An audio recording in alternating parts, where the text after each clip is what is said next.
शिवराज सिंह चौहान तो मध्य प्रदेश के मुख्यमंत्री थे ही, वो एकदम मन में बिल्कुल दिलो जान से मेहनत कर रहे हैं। और जाहिर सी बात है कि अगर हम नया कुछ घोषणा कर देते हैं तो पार्टी में कहीं ना कहीं फूट हो जाएगा। और उस फूट के डर से भाजपा जो है मतलब सीएम कैंडिडेट घोषित नहीं किया। और अचानक से देखिए कि शिवराज सिंह चौहान जो रो रहे थे, उनका जो हालत जो है देखने लायक था। जाहिर सी बात है कि उनके मन में बहुत सारी बातें रही होंगी कि हमें फलाना जगह डेवलपमेंट करना है, फलाना जगह फलाना चीज़ करना है। और अचानक से उनको दरकिनार करके अगर भाजपा जो है आरएसएस या संघ के लोगों को अगर मुख्यमंत्री बनाया है तो जाहिर सी बात है कि उनको अंदरूनी सदमा पहुंचा है। भाजपा जो है कहीं ना कहीं आरएसएस के लोगों को राजनीति में ला रही है, क्योंकि जाहिर सी बात है कि एजेंडा तो भाजपा में आरएसएस का ही चल रहा है। और सबको मालूम है कि जो आरएसएस के जो प्रमुख हैं मोहन भागवत जी, उसका भाजपा के अंदर बहुत बड़ा हस्तक्षेप रहता है उनका। तो जाहिर सी बात है कि भाजपा इसीलिए जो है अभी इलेक्शन के दौरान जो है कहीं पे भी जो मुख्यमंत्री कैंडिडेट घोषित करके इलेक्शन नहीं लड़ा। जैसे कि आप देख सकते हैं भाजपा का क्या रणनीति है, जिस तरह से मध्य प्रदेश, राजस्थान और क्या कहते हैं छत्तीसगढ़ में भाजपा अपनी सरकार बनाई। चुनाव के कुछ दिन हो गए हैं, लोगों में कहीं ना कहीं एक सवाल है। उसके विषय में हम नदीम जी से बात करेंगे कि आखिर क्या इस तरह की रणनीति है बीजेपी का, क्या मानसिकता है संघ के लोगों से, आखिर क्यों इस तरह की संबंध बना रहे हैं बीजेपी, क्या कहेंगे इसके बारे में? देखिए, जाहिर सी बात है, आप लोग के माध्यम से मैं बताना चाहता हूँ, अभी पिछले कई साल पहले जो राजस्थान में भाजपा सरकार बनाई थी वहाँ पे भी चेहरा कोई और था, लेकिन अचानक से मनोहर लाल खट्टर को प्रेजेंट कर दिया गया। जब बाद में ये पता लगा कि इलेक्शन वो पहली बार लड़े थे और इससे पहले वो आरएसएस के वो मतलब प्रचारक थे।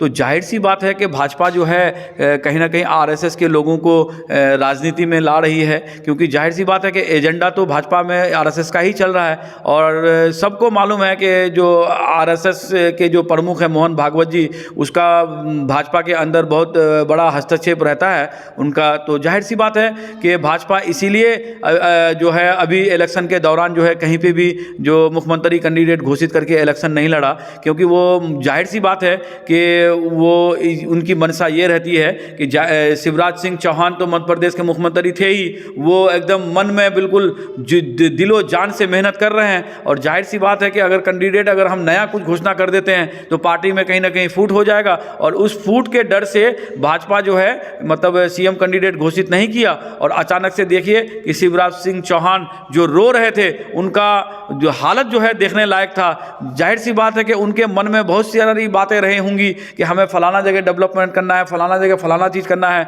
और अचानक से उनको दरकिनार करके अगर भाजपा जो है आरएसएस या संघ के लोगों को अगर मुख्यमंत्री बनाया है तो जाहिर सी बात है कि उनको अंदरूनी सदमा पहुंचा है। अब उस सदमे से शिवराज सिंह चौहान कब तक निकल पाते हैं, क्योंकि वो सदमे से निकलने के बाद जाहिर सी बात है कि भाजपा में कुछ ना कुछ फूट डलेगा, ऐसा आशंका जताया जा रहा है। कार्यकर्ता का कहना है कि ये जो पार्टी का एक निर्णय है, पार्टी जो करेंगे वो सर्वोपरि रहेगा। शिवराज चौहान जी जो है वो भी कहीं ना कहीं उसमें कुछ कमी हो सकता है, इसीलिए मुख्यमंत्री का चयन कर दिया होगा। इस तरह का कोई नहीं, ऐसा नहीं। देखिए, ऐसा अगर रहता तो इलेक्शन के जो है नोटिफिकेशन के दौरान ही सब कोई अपना सीएम कैंडिडेट लगभग तय कर देता है कि फलाना मेरा चेहरा है। तेलंगाना में रहा, सब लोग जान रहा था कि तेलंगाना में कांग्रेस का सीएम कौन बनेगा, लेकिन भाजपा वाले ने वहाँ पे भी क्लियर नहीं किया था। और जाहिर सी बात है कि क्लियर करके भाजपा सिर्फ इलेक्शन इसलिए नहीं लड़ती है क्योंकि उनको कोई गुमनाम व्यक्ति को नाम और पहचान जो दिलाना है वो अचानक से ही दिलाया जा सकता है, नहीं तो पार्टी में अंदरूनी कलह के वजह से जो है पार्टी इस तरह का फैसला लेती है। और वही कहानी जो है आपको राजस्थान में भी देखा गया। सब लोग जानता था कि वसुंधरा राजे जो है वो सीएम थी और सीएम का चेहरा है, लेकिन वहाँ पे भी उलट हो गया। तो जाहिर सी बात है कि अगर जिनको वाकई में दिल से पार्टी में है तो पार्टी में तो वो बने रहेंगे, लेकिन अगर जिस आदमी को शान व शौकत में जीने का आदत है तो जाहिर सी बात है कि ऐसे लोगों को बहुत बड़ा धक्का लगा है। अब इस धक्के के कारण अब पार्टी में फूट होता है या फिर मतलब किसी द्वारा उनको मनाया जाता है, ये आगे देखने का विषय बनेगा। लेकिन कहीं ना कहीं अभी जो मन में जिनके लड्डू फूट रहे थे, उनका लड्डू जो है मतलब मन में ही रह गया और आगे जो है वो लड्डू बटा नहीं। ऐसा नहीं लग सकता है सर कि यादवों को खुश करने के लिए मोहन यादव को सीएम बनाए गए हैं और शिवराज चौहान जी को कहीं ना कहीं केंद्र में ले जा करके मंत्री बना देंगे 2024 में? ये भी हो सकता है, ये भी रणनीति है। आपको मैं जानकारी बता दूं, यादवों की खुश करने की बात है तो यादवों का सबसे बड़ा समूह अगर कहीं है तो वो बिहार और यूपी में है जी। मध्य प्रदेश में यादव की आबादी इतनी नहीं है कि जिससे सरकार पलट जाए या सरकार बन जाए। अखिलेश यादव में खलबली मच गई है। ये ऐसा कुछ नहीं है। यादवों को खुश करने वाली कोई बात नहीं है। मैं अभी भी कह रहा हूँ कि ऐसे लोगों को भाजपा प्रेजेंट कर रही है, प्रस्तुत कर रही है, आगे ला रही है जो बहुत पुराने दिनों से संघ में रहे हैं, आरएसएस में रहे हैं। ऐसे लोगों को, ऐसे विचारधारा को आगे लाने के मकसद से ऐसे लोगों को वो मुख्यमंत्री बना रहे हैं ताकि हमारा जो विचारधारा है वो जन जन तक, कन कन तक ये पहुंचा सके। और कहीं ना कहीं जो इन लोगों का जो शिवराज सिंह चौहान जी का है या वसुंधरा राजे जी का है, इन लोगों का आइडियोलॉजी थोड़ा सा जो है आरएसएस विचारधारा से अलग था, इसलिए उन लोगों को हटा करके आरएसएस विचारधारा में जो मजबूती से अब तक योगदान दे रहे थे ऐसे लोगों को लाने का काम भाजपा किया है। और ये कोई चौंकाने वाली बात नहीं है। पिछले दिनों में आपको बताया भी कि हरियाणा में पहले ही अचानक से प्रेजेंट करके मनोहर लाल खट्टर को वहाँ पे भी चौंका दिया गया था। तो ऐसी कोई नई बात नहीं है। और आगे जो है इस तरह का जो है घटनाक्रम जो है भाजपा में और स्टेटों में भी देखने को मिलेगा। इसीलिए आप देख सकते हैं सुशील कुमार मोदी जो बिहार के वरिष्ठ नेताओं में से एक हैं बीजेपी के, उन्होंने एक ट्वीट किया था कि हमेशा यादवों की बात करने वाले लालू यादव अब यादवों का पक्ष में नहीं थे, लेकिन बीजेपी अब यादवों का पक्ष में आकर के कुछ करके दिखाया, मध्य प्रदेश में नज़र डालें। तो इस तरह की ट्वीट करना कहीं ना कहीं क्या लगता है कि यादव का समर्थन अब कर रहे बीजेपी? देखिए, सुशील कुमार मोदी जी को जो प्रधानमंत्री हमारे देश के, अमित शाह जी जो गृह मंत्री हैं हमारे, उनको खुश करने के लिए हो सकता है कि वो कहीं ना कहीं ये सोच रहे होंगे कि आगे जब 2025 में विधानसभा का इलेक्शन होगा तो हो सकता है कि हमें कुछ मौका मिल जाए बिहार में, अगर मान लीजिए कि भाजपा की सरकार बन जाती है, जो कि ऐसा इंशाल्लाह बिहार में तो होने वाला है नहीं, क्योंकि बिहार में बहुत मजबूती से श्री नीतीश कुमार जी और जो आरजेडी जो गठबंधन अभी महागठबंधन है, अगर महागठबंधन वाकई में सब लोगों को चलने का काम करती है, छोटे से छोटे दलों को जोड़ के काम करने का अगर इनका मन है और वो भाजपा मुक्त अगर ये सरकार बनाना बिहार में चाहता है, तो जाहिर सी बात है कि सब दलों को लेके चलेगा। तो ऐसा होना मुमकिन बिहार में 2025 में नहीं है। लेकिन कहीं ना कहीं सुशील मोदी जी का भी मन में लड्डू फूट रहा होगा अंदरूनी, क्या हो सकता है कि आगे चेहरा तो भाजपा पर ये मतलब तय करती नहीं है, तो क्या पता कि मतलब आगे जो है हो सकता है कि मेरा कहीं बिहार में चांस बन जाए मुख्यमंत्री बनने का। लेकिन ऐसा उनका एक सपना का सपना ही रह जाएगा। मैं गारंटी के साथ कह सकता हूं कि अगर ऐसा मुमकिन हो पाया, अगर भाजपा सरकार बिहार में बना लेती है किसी भी जोर जबरदस्ती तरीके से, तो जाहिर सी बात है किसी भी कीमत में, मैं बता देता हूं आज भी कि सुशील मोदी जी कभी किसी हाल में नेतृत्व करने के लिए भाजपा सरकार उनको आगे नहीं लाएगी। ये लोभ लभावन वाली बातें हैं और जाहिर सी बात है उनका मनसा सुशील मोदी जी भी अंदरूनी समझ रहे होंगे। और जाहिर सी बात है कि भाजपा में है तो उनके आइडियोलॉजी को तो एक्सेप्ट करके पॉलिटिक्स लोगों को करना ही पड़ेगा।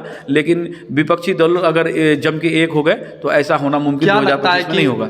एक बात कड़वी होगी लेकिन पूछा जाए, अगर भाजपा कुछ कर रही है, अपना सीएम कोई बना रहे, चाहे मोहन जी को बनाए चाहे चौहान जी को बनाए, उसमें एमआईएम को क्या सरदर्दी है कि इस तरह की बातें में हर हमेशा आगे पीछे करना? देखिए, एमआईएम को सरदर्दी सिर्फ इसलिए है कि एमआईएम